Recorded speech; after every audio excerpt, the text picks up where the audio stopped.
Ecológica, seu podcast sobre meio ambiente.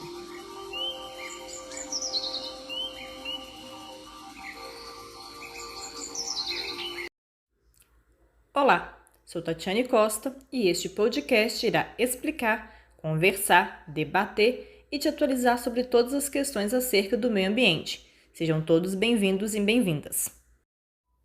Olá, ouvintes! Hoje é quarta-feira, 26 de janeiro de 2022 e está começando agora mais um episódio do podcast Ecológica.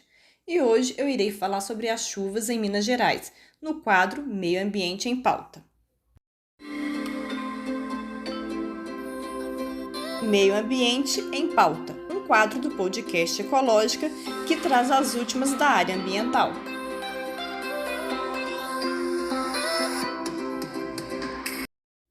Na primeira semana de janeiro de 2022, vários municípios de Minas Gerais foram devastados pelas fortes chuvas que atingiram a região.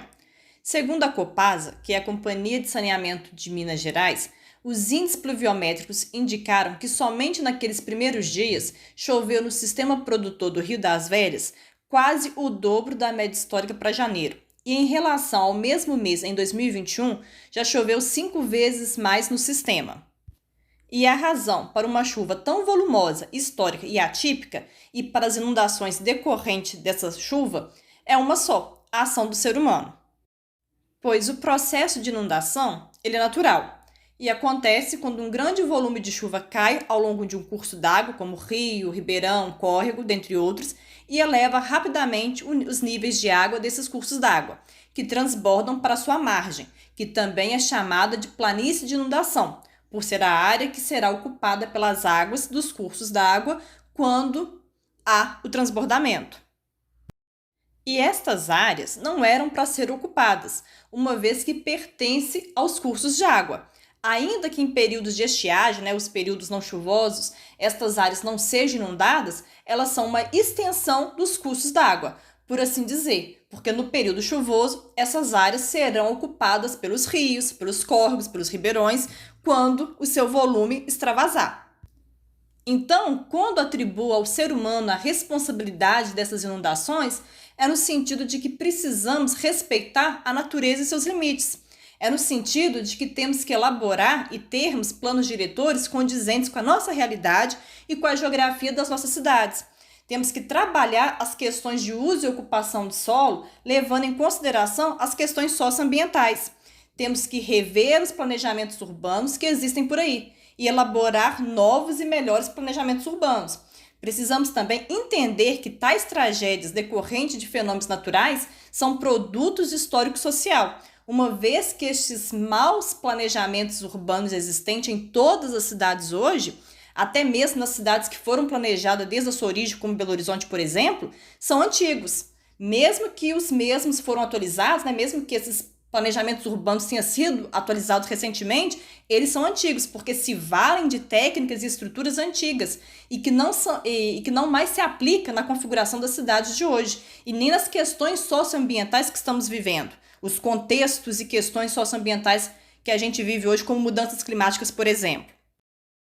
E um exemplo disso, de uma técnica antiga que a gente vê em planejamentos urbanos elaborados recentemente ou que já foram elaborados há mais tempo ou que tiveram alguma atualização relativamente recente, é a canalização dos rios, uma técnica antiga e que até hoje muitos planejamentos urbanos se valem dela. Não se usa mais canalizar, tampar, represar os cursos de água, muito menos modificar o curso dos cursos d'água, porque o resultado disso a gente já conhece, a gente já viu isso e ainda vemos, que são as inundações, porque se você canaliza um rio, você aumenta a velocidade da água e, consequentemente, você aumenta o seu potencial de destruição a jusante. Ou seja, você resolve um problema criando outro. Aliás, você não resolve o problema. Na verdade, você transfere o problema de lugar. Você faz com que a inundação que ocorria em uma área, de uma via, de um bairro, de uma cidade, deixe de ocorrer ali para ocorrer agora em uma outra parte da via, do bairro ou da cidade que antes nem sequer inundava. Então, você tem uma transferência do problema e não uma resolução de fato do mesmo. E outra coisa, não se modifica o curso, né, o trajeto, o percurso de um curso de água, né, de um rio, de um ribeirão, de um córrego. Ele precisa seguir o trajeto natural dele, que é acompanhar o relevo, porque os cursos de água, eles acompanham o relevo. E ele precisa de seguir esse curso, de seguir esse trajeto, de acompanhar o relevo. Então não pode fazer essa modificação, porque a gente já viu e já sabe o que gera, o que acontece. Gera duas coisas: gera a inundação em áreas que antes não ocorriam e o agravamento da inundação de áreas que já inundavam antes. Então nós temos esses dois problemas que tal ação, que tal medida acaba gerando. E essa medida é uma medida antiga, que já foi adotada e usada muito nos planejamentos urbanos de décadas atrás, já mostrou ser falha. Todos os técnicos, todos os especialistas, todo mundo, né? Todos os políticos, toda a população praticamente já sabe que é uma técnica que não dá certo, que falhou, que é falha. Já sabe, inclusive, no caso dos técnicos, dos especialistas, onde ela falhou e por que ela falhou. Então, diante disso, não era para ser uma técnica, né? Diante disso, não era para ser uma técnica a ser reproduzida nos dias de hoje. No entanto, mesmo já tendo mostrado falha e já sabendo onde errou e por quê, ainda se reproduz esse tipo de técnica. Mesmo que em pequena escala, mesmo que de forma pontual, de forma isolada, mas a gente ainda encontra em certos planejamentos urbanos esse tipo de estratégia, esse tipo de técnica, que não resolve o problema. Se não transfere o problema de um lugar para o outro, ele acaba criando, ou até mesmo potencializando. Então, é uma técnica que ou vai criar um outro problema e potencializar um já existente, ou então vai dar aquela falsa sensação de resolução, porque ela vai transferir o problema de uma área, de uma região para outra. Então, onde acontecia não vai acontecer mais, então vai ter aquela sensação de resolução, mas ela é falsa porque ali não está acontecendo o problema, mas adiante está. Em uma outra parte que antes não acontecia o problema, está tendo. Agora esse problema está acontecendo. Então, não cabe mais esse tipo de técnica. Não dá mais para a gente se valer dessa e de outras técnicas antigas e que já se mostraram falhas para resolver esse tipo de situação. Até porque não resolve nem essa, que é a situação da inundação, e nem nenhuma outra situação. Na verdade, só piora todas as situações possíveis. Então, voltando à questão da chuva e do planejo urbano que temos nas nossas cidades, é isso o que a gente tem. Problemas antigos, ainda sendo resolvidos por técnicas também antigas e que, como eu falei anteriormente, já se mostraram defasadas e ineficazes, né? Já mostraram ser falhas. Por isso que precisamos urgentemente de novos planejamentos urbanos. E estes precisam de ser novos não apenas na data da elaboração e na data de publicação, não. Eles precisam ser novos em técnicas, na abordagem, em tudo. Eles precisam ser melhores, eles precisam ser eficazes, eles precisam de fato resolver o problema, não transferir o problema de lugar, não potencializar o problema em uma área, não criar problemas. Eles precisam resolver o problema.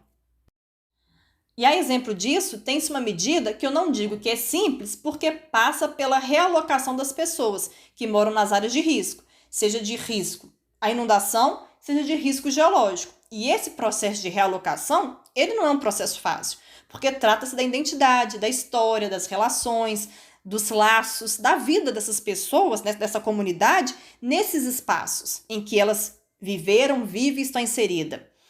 E isso não é uma coisa fácil. Você não consegue recriar, reproduzir esses laços, essas ligações, essa identidade, essa história, essas relações que essa comunidade fez nesse local. Você não consegue recriar isso em outro lugar. Então, é um processo que eu sei que realmente não é fácil. Porém, tal ação é necessária para dar segurança a essas pessoas e também para minimizar os impactos das inundações através do plantio de uma mata ciliar nas áreas de planícies de inundação e com o plantio de uma cobertura vegetal adequada nos locais onde há risco geológico. essa ação irá reduzir de forma significativa as tragédias em decorrência das chuvas nessas áreas, nessas regiões. Porém, tal processo necessário para garantir essa redução significativa das tragédias e para garantir a segurança das pessoas, ela é delicada porque ela passa por essa questão, né, de retirar uma comunidade de um local em que ela viveu tantos anos ali, né, a vida inteira dela ali, criou raiz, criou história, criou laços, criou vínculo, e como eu falei, não se reproduz, não se recria vínculo, laço, história que foi feito naquele local em outro local, né, em outra região, em outra parte, né, isso não se faz, não tem jeito, por isso que eu sei que é um processo delicado, mas é o que vai garantir a segurança dessas pessoas e vai minimizar essas tragédias, justamente por elas estarem seguras, né? E o processo natural, o fenômeno natural da chuva e do transbordamento, né? O processo natural também do deslizamento através da saturação do solo irá acontecer normalmente, naturalmente, porque são processos naturais, fenômenos naturais que irão acontecer de qualquer jeito, porém sem gerar perdas de vida, sem gerar danos e perdas, né, às pessoas. E essas chuvas, que como eu falei no início do episódio foram históricas, atípicas, volumosas, isso também é ação do homem, pois tal volume é resultado das mudanças climáticas, que são de responsabilidade antrópica do ser humano, como a gente já sabe. E segundo um estudo de uma universidade do Reino Unido, devido às mudanças climáticas, as tempestades que produzem chuvas intensas, como as que ocorreram no início do mês em Minas Gerais, poderão se mover mais lentamente, o que aumentará a duração da exposição a esses eventos extremos, resultando, portanto, em mais perdas e danos.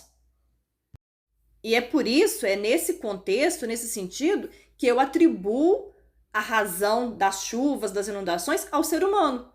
Porque a chuva volumétrica histórica, né, volumosa e histórica, ela é decorrente das mudanças climáticas, que é de ação do ser humano. E as inundações que também ocorreram por conta dessa chuva volumosa, também por conta, né, da mudança climática. Então, essa parte está toda interligada. Mas a parte de que as pessoas foram afetadas, né, pessoas foram atingidas por essas inundações, pessoas foram atingidas por deslizamentos, essa parte é a questão do planejamento urbano, é a questão do processo histórico, social, da construção e do planejamento e da urbanização das nossas cidades, como já foi falado. Então, é por conta desses dois pontos, mudanças climáticas e os pontos lá de planejamento, de urbanização, é que eu atribuo a responsabilidade, né, a razão, na verdade, das chuvas e da inundação para o ser humano. E a interferência do ser humano no meio ambiente é visível. Nas cidades da região metropolitana de Belo Horizonte, dentre aquelas que foram as mais atingidas pelas chuvas, ao redor delas temos uma quantidade enorme de minas e de barragem de rejeitos. Então a gente tem uma atividade ali minerária, de exploração, que contribui muito para as questões de mudanças climáticas, além da ausência, né, de uma cobertura vegetal justamente por conta da operação da mina, por conta da barragem. E isso, né, essa ausência de cobertura vegetal, ajuda a elevar os gases do efeito estufa.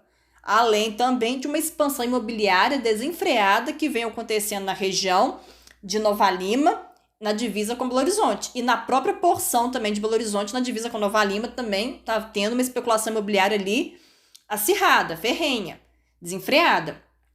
E isso tudo que ali nas proximidades do bairro Belvedere em Belo Horizonte, e também dos bairros Vila da Serra e Vale do Sereno em Nova Lima, onde também, devido a essa especulação imobiliária, em algumas partes já há a supressão da cobertura vegetal. E até com a construção de diversos prédios, principalmente naquela parte ali de Nova Lima, entre Vila da Serra e Vale do Sereno, já tem ali a supressão da cobertura vegetal com a construção de vários prédios, onde o solo, a terra, está dando lugar ao asfalto. Então, tudo isso está contribuindo, né, para o cenário, né, das mudanças climáticas, para o favorecimento do aquecimento global. E tudo isso contribui para que haja chuvas cada vez mais intensas, mais volumosas e de maior duração. E esse evento, somado aos processos de uma urbanização descontrolada e não ou mal planejada, produz tragédias, né, como essa que a gente viu agora na primeira semana de janeiro em Minas Gerais, na região metropolitana de Belo Horizonte. Porém, a gente precisa mudar esse cenário. E pelo que eu expus aqui, cabe a nós fazermos essa mudança. E ela está nas nossas mãos. E nós temos os meios para fazê-la. A gente só precisa agir. E agir o quanto antes, porque não temos mais tempo para ficar esperando. Porque quanto mais tempo a gente espera para fazer as mudanças, mais perdas e danos pode haver aí. E a gente não pode deixar que isso aconteça, porque estamos falando de vidas.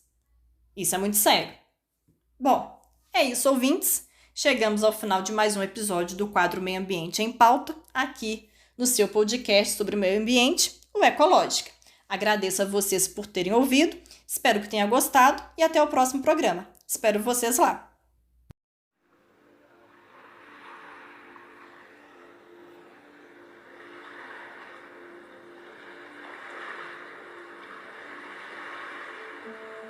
Ecológica, seu podcast sobre meio ambiente.